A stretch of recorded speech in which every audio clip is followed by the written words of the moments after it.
So the good news is that India is finally in line to get its own homegrown nuclear sharks. That is, nuclear-powered attack submarines. A veteran submariner once called them the real arbiters of sea power. And we're going to try and understand why this is such an important occasion and why the clearance for this project is one of the biggest milestones as far as Indian sea power is concerned. Joining us on this special episode of Battle Cry is Commodore Anil Jai Singh. He's a veteran submariner of the Indian Navy and also Vice President now of the Indian Maritime Foundation. Captain D.K. Sharma is a former spokesperson of the Indian Navy and now a commentator and consultant with Bharat Shakti. Gentlemen, thank you very much for being with me. Commodore Jai Singh, I'd like to start with you by asking you why nuclear-powered attack submarines are so important to a maritime force like the Indian Navy. We constantly hear that, these are the real arbiters of sea power and they've been elusive for so long. The Indian Navy has wanted them for a very long time. They've finally been sanctioned as a program now. Why is this so important? Why does the Navy need them so much? Well, I think this is one of the most welcome developments. Anyone in the Navy would agree. We've been wanting nuclear attack submarines since day before yesterday, not even today. And this program has been talked about for a long time. The very fact, as you mentioned, that we operated our first SSN INS Chakra way back in the late 80s, indicates that the intention of going nuclear in our submarine capability was always there. There were perhaps sort of other constraints which prevented us from going that far. And I think the focus be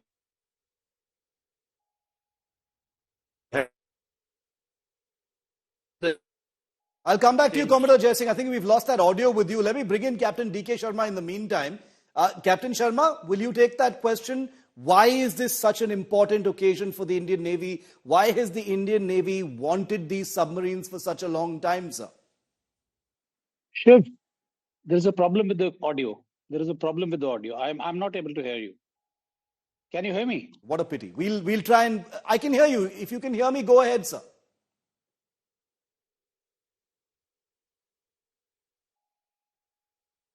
Commodore Jai Singh, can you hear me? I can hear you. Yeah, go ahead. We lost that link, unfortunately. We're going to try and get our technicians to fix that, but please go ahead, sir. Yeah. So as I was saying, the Indian Navy has always, or the government of the country has always felt the need for nuclear submarines. And it's not now, it's a 4-decade-old story, with Chakra having come way back in 1988 and the crews for that having started the training in 1985. But obviously for reasons best known, and I'm sure for very good reason, this capability was not developed over the years. But over the years, with the nature of the maritime threat having changed so much and the Indian Ocean having now become critical and the pivot in the future great power contestation that's going to happen, I think India, as a predominant maritime power in the Indian Ocean, has to ensure that it always retains the combat edge or the competitive edge, or whatever you may like to call it. And for that, as a Navy which claims to be a well-balanced, multi-dimensional blue water Navy, the SSN or the nuclear attack submarine is an absolutely necessary imperative. Yes. You would be aware that we had a 30-year submarine plan for conventional submarine building. You're also aware 2015 a study was approved by the CCS for initial design capability for an SSN, which was successfully completed. And thereafter, the 30-year submarine plan for 24 conventional submarines was modified to 18 conventional submarines and 6 SSNs. So obviously, the intention was there, and we were all wondering why it's taken so long since then for the CCS to finally give approval to get the program off the ground. From a maritime security power perspective, I think India needs these submarines very desperately. Yeah.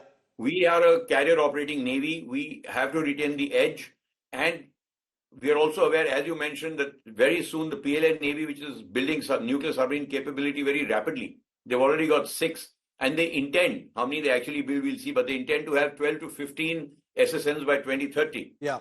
Once they have 12 to 15 SSNs in their arsenal, you can be rest assured that 3 or 4 will definitely be deployed in the Indian Ocean. Because by then we also expect that China, with its 3 or 4 aircraft carriers, which it will have by then, will probably deploy a carrier battle group in the Indian Ocean. Correct. Besides its other ships that it already has. And therefore, carrier capabilities supported by nuclear attack submarines would be a very formidable Yes. threat to India's, so far unchallenged position in the Indian Ocean. And the very presence of SSNs in an open ocean area, even though the oceans are vast, but for a large surface force, it is a threat. And definitely it restricts the options of the surface forces to operate unchecked, unhindered, if they know that there could be an SSN lurking around anywhere. The advantages that SSNs bring with their unlimited speed and endurance Correct. is that they can be rapidly redeployed wherever required. Yeah. To shadow a force, to follow a force, to detect a force, or to just go and interdict a force. So it is very important that if we have to retain the edge, we should also be able to put the PLA Navy under a similar kind of pressure as we would perhaps face when their SSNs operate. And therefore, it is very important. Commodore Jai Singh, can you explain that, what you just said for a minute? Because, our viewers would be very interested to get into the details of what you just mentioned. When you said that the surface fleet of the Chinese will think twice about entering a certain area if they know that there is an Indian, nuclear-powered attack submarine in the area. What goes on in the minds of that surface fleet? What is the danger? Why is it such a daunting proposition? The hydrology in Indian waters inherently favors submarine operations.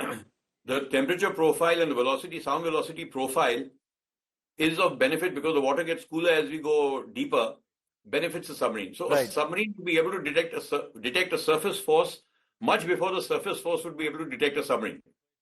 And particularly when we have, let's say, a carrier battle group of 8 or 10 or 12 ships, now that makes they make a lot of noise in the water. And a submarine gets a tremendous range advantage. Now, once a large carrier force gets a whiff of a fact that there could be a nuclear submarine operating somewhere near them, they could be rest assured that the nuclear submarine would have detected them. And that will put a lot of pressure on the surface navy captains to initiate anti-submarine warfare measures, which would restrict their otherwise capable and unchallenged in the oceans. And while the Chinese SSNs could do that to our carrier battle group, we must have a similar capability. Let's say if we deploy an SSN, let's say in the Horn of Africa, we know the carrier battle group, Chinese PLA Navy battle group might be operating off Djibouti because that's where we think they'll probably be based. If the Chinese get an idea that there's perhaps an SSN somewhere in the Horn of Africa which is operating an Indian SSN, they would be, it may not constrain them in the sense that it's not that they won't sail, but they'll definitely be doubly careful before they take any such action which could prove detrimental to their surface forces. Yeah. So I think from that perspective, the SSN becomes very, very potent because of its speed, its unlimited endurance, its stealth, and its weaponry. Most importantly, its weaponry. The second big advantage it has land attack capability and its cruise missiles. So let's say we have a continental opponent, let's say like a western neighbor. From 600 or 700 miles away, we could open a new front for its land forces from the sea. An attack could come from the sea without them knowing where it's coming from because the submarine would be anywhere underwater. It has high speeds, it can redeploy very rapidly. So personally, if you ask me, I would have thought the CCS would perhaps approve all 6. Yeah. And they would have said that they can be built in tranches of 2 or tranches of 3. So I'm a little surprised why they only approved 2 at the first go. Because it's not only about the number of submarines. Correct. It's about creating the ecosystem for building these submarines. So once you say I'm going to have 6, it encourages industry also to make the necessary investment to ensure that because they're going to provide whatever they're going to make for 6 submarines and maybe more later.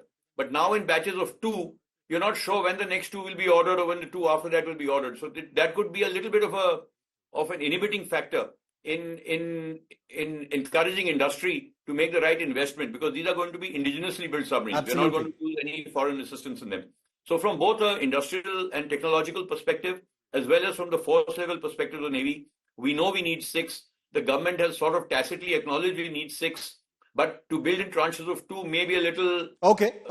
May not be the best... Let me bring Captain Sharma in also. I think we've fixed that link with Captain Sharma. I hope you can hear me, sir. Go ahead. My question to you was, why has it taken so long? Better late than never, obviously, when it comes to such equipment. But your assessment of this, 2 have been cleared. There's a larger plan to build 6. It's going to take a while to catch up with the Chinese, but at least now things are moving. Well, Shiv, good evening to you. Sorry, I was having some problem with the audio. Anyways, Yes. I will take on Good to from have where you. you've left. Shiv, I will just take 30 seconds. Yes. The 30-year submarine building plan, which was approved by the CCS in 98-99, it divided the boats into 675, that is Project Scorpion, which is finishing now with the commissioning of Vakshir end of the month, end of Yes. December. Then we have 675 India, where TKMS and Navantia are at the final stages. Who gets it, we don't know. Then was the Project 76, which was 12 boats. In 2015, the then Raksha Mantri, Shri Manohar Parikar, he had split this 12 boats into 6 SSNs and 6 to be made in India 100%. So that was termed as Project 76 and Project 77. Now, as Sir Commodore Ajay Singh is saying, yes, we have got AON for 6, but financial approval for 2. So to start with, we are going ahead with 2. And I'm very sure that the ecosystem knows it, understands it, because it was a huge amount of money. So it will only be 1/3 of it when we start with 2 boats. And these 2 boats are also going to take at least a decade. Yes. At least a decade. So we have the plans. What I understand, what I have been made to understand is that the CCS AON is for 6, but financial approval as of now For 2. is for 2.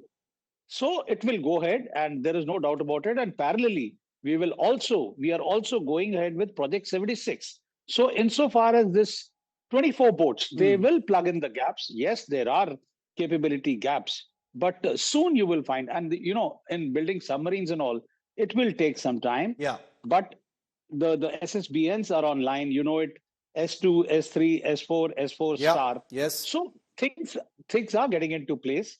And our SBC is doing a wonderful job. The Indian industry is chipping in more than required. Yes. And of course, the SP model, the strategic partnership model of 75 India, is likely to start anytime. Maybe another 2-3 months, 4 months. But So Captain Sharma, does this, with the launch of the 4th SSBN, the nuclear-powered ballistic missile submarine, and project sanction for the nuclear-powered attack submarine program, does this indicate that India has now achieved a kind of rhythm as far as the know-how is concerned of building these submarines?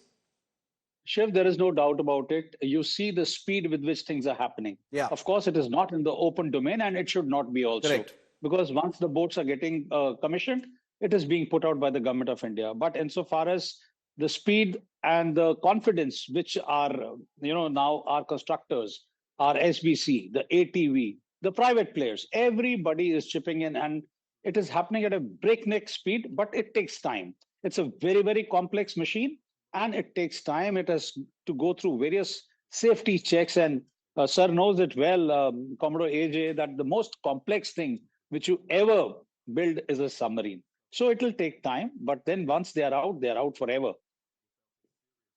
Very, very interesting, and this is something we're looking forward to very keenly, and we'll be tracking. Obviously, very little of it is going to be in the public domain. Whatever little that is tantalizingly comes out and we're able to discuss in this manner, we will look at in a very, very serious way, as we always do on India Today and on Battle Cry. Commodore Anil Jai Singh and Captain D.K. Sharma, thank you very much for being with us on this special episode, one that I have enjoyed putting together for all of our viewers, because remember that India has approved the building of the first 2 nuclear-powered attack submarines. But as our guest also mentioned, there's been some very welcome forward movement in the nuclear-powered ballistic missile program as well. In fact, India's 4th nuclear-powered ballistic missile submarine, referred to very mysteriously as S4 Star, was launched into the water at the Shipbuilding Center in Visakhapatnam last week. Obviously, there are no images of that. It's completely classified. The submarine is bigger and more capable than the current 2 boomers, as they're called, in service, INS Arihant and INS Arighat. And this particular submarine comes after what is called the S4 or Aridhaman, which will be commissioned into the Indian Navy next year. The S4 Star carries advanced 3,500-kilometer range submarine-launched ballistic missiles like the K4, which will be tested very soon. So that's another big development, clear indication that India's nuclear-powered submarine program is booming from all sides.